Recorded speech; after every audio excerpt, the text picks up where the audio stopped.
Maître Freddy Kitoko, bonsoir. Bonsoir. Aux concertations nationales, la thématique bonne gouvernance, parmi ces recommandations, figure la formation d'un gouvernement d'union nationale. Quel est l'avis de la société civile du Katanga qui a pris part également à ces assises? Bon, merci pour la question.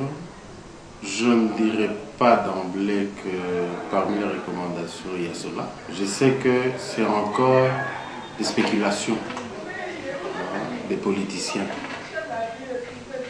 Parce que jusqu'à ces jours, les recommandations ne sont pas encore rendues publiques. Nous-mêmes, nous avons tenté d'avoir ces recommandations. On nous dit que c'est encore secret. Il faut que le présidium puisse les rendre publiques pour que ce soit public. En fait, c'est une recommandation qui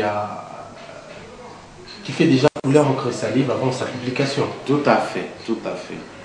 Notre avis, c'est celui-ci. En tant que société civile, nous disons, la Constitution dit le gouvernement est formé par la majorité. La majorité, après les élections, donc la majorité au parlementaire, c'est avec cela qu'on forme le gouvernement. Mais aujourd'hui, si l'atelier ou les états généraux, comme on les appelle, l'atelier bonne gouvernance des concertations nationales recommande qu'il y ait un gouvernement d'union nationale, je me demande bien comment ça va se passer.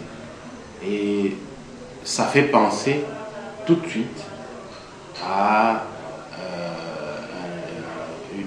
comment on dit, ça fait penser que la Constitution devra être changée.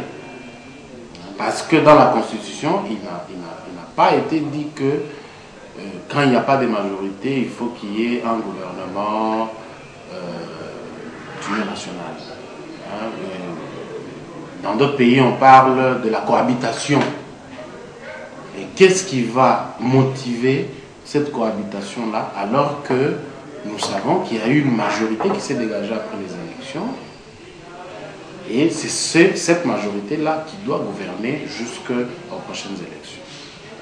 Et nous, en tant que société civile, nous sommes contre cette manière de faire les choses. Donc j'espère que on nous va considérer que comme des recommandations, comme vous le dites, et non pas comme quelque chose qui doit être exécuté à tout prix. C'est des recommandations. Donc quand on fait une recommandation, ça veut dire que bon, on peut prendre ça en compte ou pas. J'espère que le président de la République qui va avoir ces recommandations ne va pas s'aligner sur cette voie-là.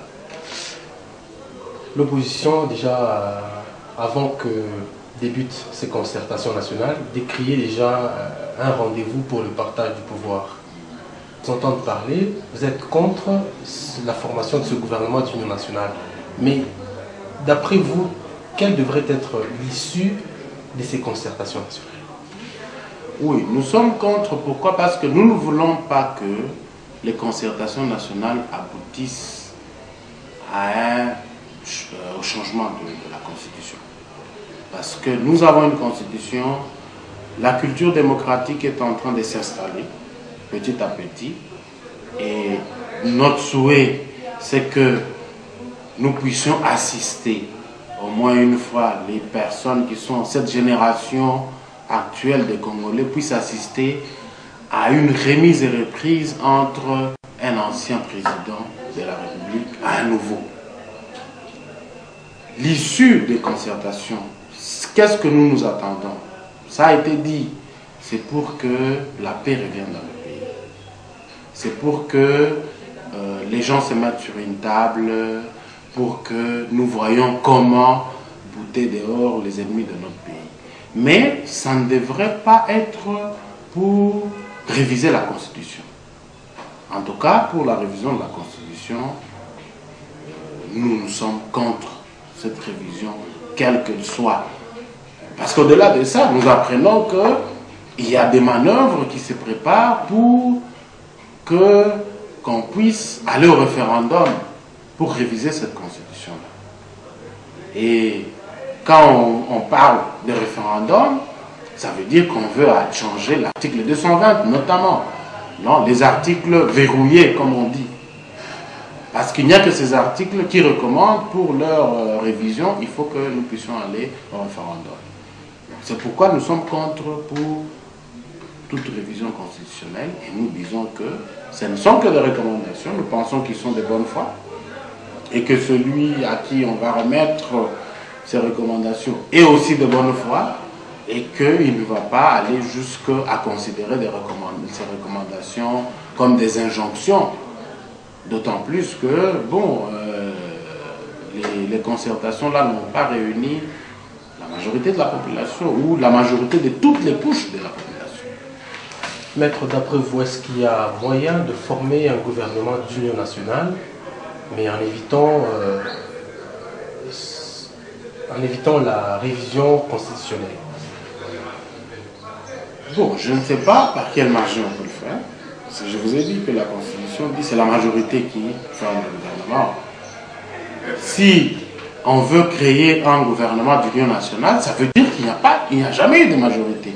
C'est qu'on va même remettre en cause les élections qu'il y a eu en 2011. Et là, c'est dangereux. Nous nous mettons sur une voie très très dangereuse qui risque de compromettre même les autres élections qu'on a eues, les élections de 2011 et le processus démocratique dans lequel le pays s'est engagé jusque-là. La population, pour sa part, est pratiquement dans la confusion, selon certaines langues. D'après vous, quelle doit être l'attitude de la population par rapport à tout ce qu'il y a comme aléa politique présentement en République démocratique du Congo? Bon, la population est en confusion d'abord parce que les concertations là n'ont pas été suffisamment médiatisées. La population, moi je connais des gens qui ne savent même pas qu'est-ce que les concertations, pourquoi on a convoqué ces concertations-là.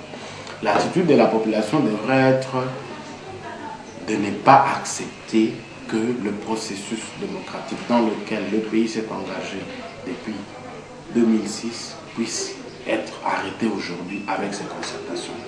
Donc la population doit être vigilante pour demander à ce que les politiciens ne puissent pas nous amener dans un processus autre que celui dans lequel nous sommes, qui va nous amener en 2016 à avoir un autre président de la République et à avoir les élections à tous les niveaux.